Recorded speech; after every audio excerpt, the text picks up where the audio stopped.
याला सस्पेंड करा. उपमुख्यमंत्री एकनाथ शिंदे संतप्त. राज्यात झालेल्या अतिवृष्टीमुळे सर्वसामान्य नागरिकांचे मोठे नुकसान झाले असताना आपत्कालीन यंत्रणा फोल ठरल्याने राज्याचे उपमुख्यमंत्री एकनाथ शिंदे यांनी तीव्र नाराजी व्यक्त केली आहे. विशेषतः देशातील पहिल्या 10 महानगरपालिकांपैकी एक असलेल्या आणि स्मार्ट सिटी म्हणून ओळखल्या जाणाऱ्या ठाणे महापालिकेची अवस्था पाहून त्यांनी अधिकाऱ्यांची चांगलीच खरडपट्टी काढली. आजारी असतानाही उपमुख्यमंत्री एकनाथ शिंदे यांनी आपत्कालीन परिस्थितीची पाहणी करण्यासाठी ठाण्यात धाव घेतली. यावेळी ठाण्याच्या दुर्दशेला जबाबदार असणाऱ्या अधिकाऱ्यांवर कारवाईचे आदेश त्यांनी दिले. ठाणे महापालिकेच्या वृक्ष प्राधिकरण विभागातील अधिकारी अनेक वर्षांपासून पात्रता नसतानाही चमत्कारिकरित्या पदावर कार्यरत असल्याचा आरोप करत उपमुख्यमंत्री एकनाथ शिंदे यांनी आयुक्तांना थेट आदेश दिले. याला सस्पेंड करा, आधी निलंबित करा, असे ठणकावत त्यांनी ढिसाळ कारभार खपवून घेतला जाणार नाही असे स्पष्ट केले. ठाण्यामध्ये आता मी आढावा घेतलेला आहे. यामध्ये वॉटर लॉगिंगचं ते प्रमाण गेल्या वर्षीपेक्षा फारच नगण्य आहे. कारण जवळपास 84 वॉटर पंप लावलेले आहेत आणि त्याचं पूर्ण मॉनिटरिंग सुरू होतं. आणि जिथे आवश्यकता आहे तिथे सगळीकडे पंप लावल्यामुळे पाणी साचण्याचे प्रकार फार कमी झालेले आहेत. त्याचबरोबर झाडं जी पडण्याचं प्रमाण जे आहे ते नक्की यावेळेस जास्त आहे. हवेचा दाब जास्त असल्यामुळे या ठिकाणी झाडांचं पडण्याचं प्रमाण नक्की वाढलेलं आहे. परंतु मी आयुक्तांना आता सांगितलेलं आहे की तातडीने जी झाडं पडलेली आहेत ती झाडं ट्रिमिंग कधी केलं आणि फांद्या कधी तोडल्या या बाबतीत देखील आढावा घेण्याच्या सूचना दिलेल्या आहेत. त्याचबरोबर जे अधिकारी आपत्ती व्यवस्थापनामध्ये आपलं जबाबदारी पार पाडत नाही त्यांना तात्काळ आठवड्याभरासाठी निलंबित करण्याच्या सूचना दिलेल्या आहेत. आणि त्यांनी काम करून दाखवावं आणि आठवडा 8-10 दिवसामध्ये जी परिस्थिती जी आहे ती त्याच्यामध्ये अतिशय आमूलाग्र बदल झाला पाहिजे, सुधारणा झाली पाहिजे, अशा प्रकारचं त्यांना सूचना दिलेल्या आहेत, निर्देश दिलेले आहेत. त्याचं पालन त्यांनी केलं तर जबाबदारीचं भान आहे असं समजून त्यांच्यावर देखील कुठली कारवाई केली जाणार नाही. जे वृक्ष प्राधिकरण विभागामध्ये जे काम करत नाही व्यवस्थित त्यांना ट्रान्सफर त्यांची बदली करायला सांगितलेले आहेत. असे जे अधिकारी आहेत त्यांना तात्काळ बदलून त्यांच्या जागी चांगले अधिकारी या ठिकाणी देऊन त्यांना जबाबदारी देण्याच्या सूचना दिलेल्या आहेत. त्याचबरोबर त्या झाडं फांद्या पडलेल्या आहेत त्या उचलण्यासाठी हायड्रा असेल, त्याचबरोबर लिफ्टिंग मशीन असेल त्या महापालिकेकडे आहेत. त्याचबरोबर आणखी लागल्या तर हायर करण्याच्या सूचना दिलेल्या आहेत. मॅन पॉवर थोडी कमी आहे अशा प्रकारची लोकप्रतिनिधींच्या माध्यमातून माहिती मिळाली तर मॅन पॉवर देखील आउटसोर्सिंग करण्याच्या सूचना या ठिकाणी दिलेल्या आहेत. तात्काळ आउटसोर्सिंग करून आणखी पाऊस आणि वारं अपुढे आहेत आणि त्यामुळे प्रत्येक झाड जे आहे या झाडाचं ऑडिट करायच्या सूचना दिलेल्या आहेत. त्यातले एक्सपर्ट जे लोक आहेत या वृक्ष प्राधिकरणामध्ये NGO मध्ये काही लोक असतात, काही एक्सपर्ट लोक आहेत, हॉर्टिकल्चर काही लोक आहेत.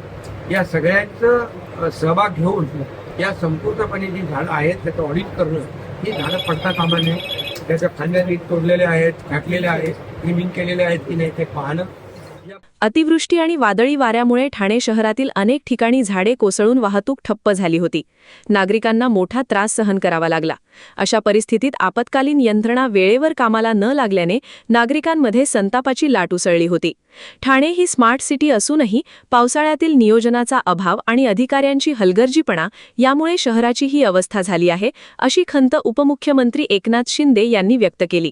त्यांनी पालिका प्रशासनाला सूचना दिल्या की अशा संकटसमयी यंत्रणा अधिक सक्षम आणि तत्पर असली पाहिजे. नागरिकांच्या सुरक्षेशी तडजोड केली जाणार नाही. राजेश सोनवणे यांच्या निलंबनाच्या आदेशानंतर पालिका प्रशासनात खळबळ उडाली आहे. उपमुख्यमंत्र्यांच्या या कठोर भूमिकेमुळे यापुढे अधिकाऱ्यांमध्ये जबाबदारीची भावना वाढेल अशी अपेक्षा स्थानिक नागरिक व्यक्त करत आहेत. ब्युरो रिपोर्ट, जनादेश. आपली माणसं, आपला देश. पाहत रहा जनादेश.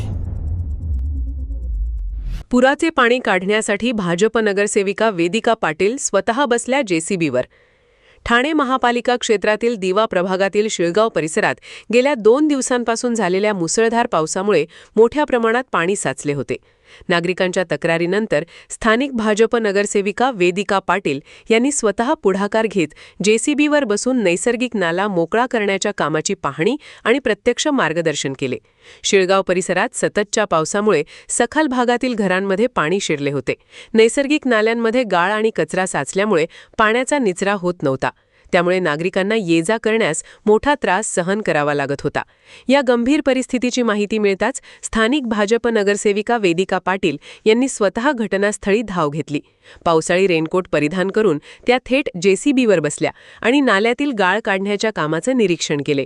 यावेळी त्यांच्यासोबत स्थानिक कार्यकर्ते आणि महापालिकेचे कर्मचारीही उपस्थित होते. जेसीबीच्या सहाय्याने नाल्यात अडकलेला गाळ, कचरा आणि गवत काढून पाण्याचा प्रवाह सुरळीत करण्याचं काम युद्धपातळीवर करण्यात आले. नगरसेविका वेदिका पाटील यांच्या कृतीचे स्थानिक नागरिकांनी कौतुक केले आहे. लोकप्रतिनिधीने अशा प्रकारे थेट मैदानात उतरून काम करावे हीच खरी लोकसेवा आहे, अशी प्रतिक्रिया परिसरातील नागरिकांनी दिली. ब्युरो रिपोर्ट, जनादेश. आपली माणसं, आपला देश. पाहत रहा जनादेश. सर्व नागरिकांना आवाहन करण्यात येत आहे की सध्या डासांमार्फत पसरणाऱ्या डेंग्यू या आजाराचा प्रसार रोखण्यासाठी प्रत्येकाने पुढीलप्रमाणे कार्यवाही करावी. डेंग्यू आजार एडिस इजिप्ती हा डास चावल्याने होतो. या डासांची पैदास साचलेल्या किंवा साचवलेल्या स्वच्छ पाण्यामध्ये होते. 8 दिवसांपेक्षा जास्त दिवस पाणी उघडे व साचून राहिल्यास त्यात डास अंडी घालतात. अंड्यांच्या अळ्या तयार होऊन पुढे डास तयार होतात. यासाठी आपल्या घरातील पाणीसाठे, उदाहरणार्थ बॅरल्स, पिंपे, टाक्या, हौद, रांजणे इत्यादी दर आठवड्याला रिकामे करून घासून पुसून कोरडे करून पुन्हा भरावे. 1 दिवस कोरडा दिवस म्हणून पाळावा. पाणी साठ्यांना घट्ट झाकणे बसवावीत किंवा जुनी साडी, चादर, धोतर यांनी बांधून झाकून ठेवावीत, म्हणजे डास त्यात जाऊन अंडी घालणार नाहीत. घराच्या गच्चीवर, आजूबाजूला, अंगणात कोठेही पाणी साचू देऊ नये. भंगार सामान उघड्यावर टाकू नये. उदाहरणार्थ टायर्स, प्लास्टिक सामान, कुंड्या, टाकाऊ वस्तू इत्यादी. अशा सामानात पावसाचे पाणी साठून त्यात डेंग्यूच्या डासांची पैदास होते. घरातील कूलर्स, फ्रीजच्या पाठीमागील ट्रे हे देखील वेळोवेळी कोरडे करावेत. लक्षात ठेवा, नुसत्या फवारणीने डास घनता कमी होत नाही, तर त्यासाठी डास पैदास ठिकाणे नष्ट करणे ही आपल्या सर्वांची जबाबदारी आहे. कोणताही ताप अंगावर न काढता जवळच्या शासकीय रुग्णालयात मोफत औषधोपचार घ्या. अशा प्रकारे नागरिकांनी सहकार्य केल्यास डेंग्यूचा प्रसार रोखणे सहज शक्य आहे.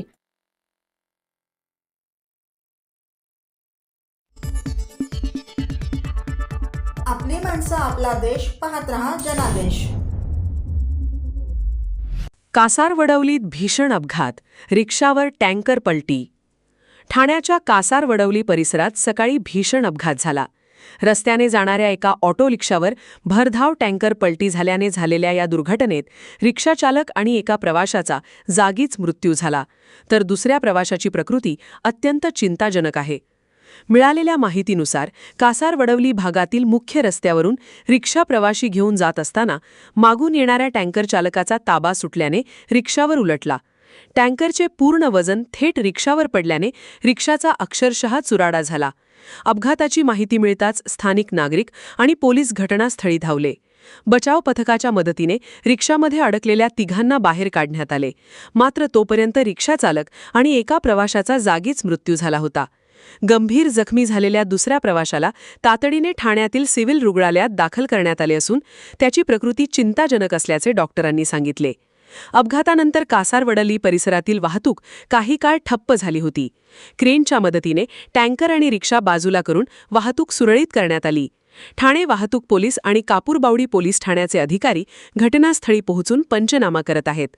टँकर चालक फरार असून त्याचा शोध सुरू आहे. टँकरचा वेग आणि ब्रेक न लागणे हे अपघाताचे प्राथमिक कारण असल्याचे सांगितले जात आहे. या दुर्दैवी घटनेमुळे परिसरात हळहळ व्यक्त होत आहे. मृतांच्या नातेवाईकांना सरकारने मदत करावी अशी मागणी स्थानिकांकडून होत आहे. पोलीस पुढील तपास करत आहेत. ब्युरो रिपोर्ट, जनादेश. आपली माणसं, आपला देश. पाहत रहा जनादेश. सर्व लाभार्थ्यांना 3 वर्षात हक्काचे घरे. अशोक वैती. ठाण्याच्या लुईसवाडीतील काजूवाडी येथील अजिंक्य महाराष्ट्र सहकारी गृहनिर्माण संस्थेच्या SRA पुनर्विकास प्रकल्पाचे भूमिपूजन उत्साहात पार पडले. या प्रकल्पातील 171 पात्र झोपडीधारकांना 3 वर्षांच्या कालावधीत हक्काची घरे देण्यात येतील, अशी ग्वाही संस्थेचे प्रमुख सल्लागार तथा माजी महापौर अशोक वैती यांनी दिली. धर्मवीर आनंद दिघे यांच्या प्रेरणेतून उपमुख्यमंत्री एकनाथ शिंदे यांच्या मार्गदर्शनाखाली आणि अशोक वैती यांच्या संकल्पनेतून हा महत्त्वाकांक्षी प्रकल्प साकार होत आहे. ठाणे लुईसवाडी काजूवाडी येथील प्लॉट क्रमांक 67 वरील झोपडपट्टी पुनर्विकास प्रकल्पात 171 पात्र झोपडीधारकांसह एका मंदिराचा समावेश असून एकूण 172 लाभार्थी आहेत. सहकार कायदा आणि SRAच्या सर्व मार्गदर्शक तत्वांचे पालन करून साऊथफील्ड रिअल्टी LLP या विकासकाची सर्वानुमते नियुक्ती करण्यात आली आहे. सर्व प्रशासकीय व कायदेशीर प्रक्रिया पारदर्शकपणे पूर्ण झाल्याचे यावेळी स्पष्ट करण्यात आले. पुनर्वसित नागरिकांसाठी आधुनिक व सुरक्षित घरे, भव्य मंदिर, विद्यार्थ्यांसाठी 10वी पर्यंतची मोफत शाळा आणि विस्तारित उद्यान अशा सुविधा येथे उभारण्यात येणार आहेत. उच्च दर्जाच्या बांधकाम निकषांसह सर्व नागरी सुविधा आणि पायाभूत सुविधा देण्यात येणार असल्याचे सांगण्यात आले. 3 वर्षात प्रकल्प पूर्ण करून सर्व पात्र लाभार्थ्यांना घरे सुपूर्द करण्याचा निर्धार विकासकाने व्यक्त केला. भूमिपूजन प्रसंगी अशोक वैती संस्थेचे प्रमुख सल्लागार, माजी महापौर राजेंद्र साप्ते, माजी उपमहापौर मीनल पालांडे, SRA अधिकारी सलीम सय्यद, निलेश सावंत वास्तुविशारद, ॲडव्होकेट घरत, ॲडव्होकेट प्रियंका सिंगारे, वर्षा शेलार स्थानिक नगरसेविका, अनिल भोर नगरसेवक, शरद कणसे नगरसेवक, जितेंद्र कुमार इंदिसे माजी नगरसेवक, बाबा शिंदे, सुखदेव घोलप, अदिती अशोक वैती विकासक, दत्ता कदम, फैजल अन्सारी, मुस्ताक खोखर, नसरुद्दीन नाईक याशिवाय संस्थेचे पदाधिकारी, महिला पुरुष सदस्य आणि स्थानिक नागरिकही मोठ्या संख्येने उपस्थित होते. अनेक वर्षांपासून पुनर्विकासाच्या प्रतीक्षेत असलेल्या रहिवाशांमध्ये या भूमिपूजनामुळे नव्या आशा निर्माण झाल्या आहेत. या प्रकल्पामुळे परिसराच्या विकासाला नवी दिशा मिळेल अशी भावना उपस्थितांनी व्यक्त केली.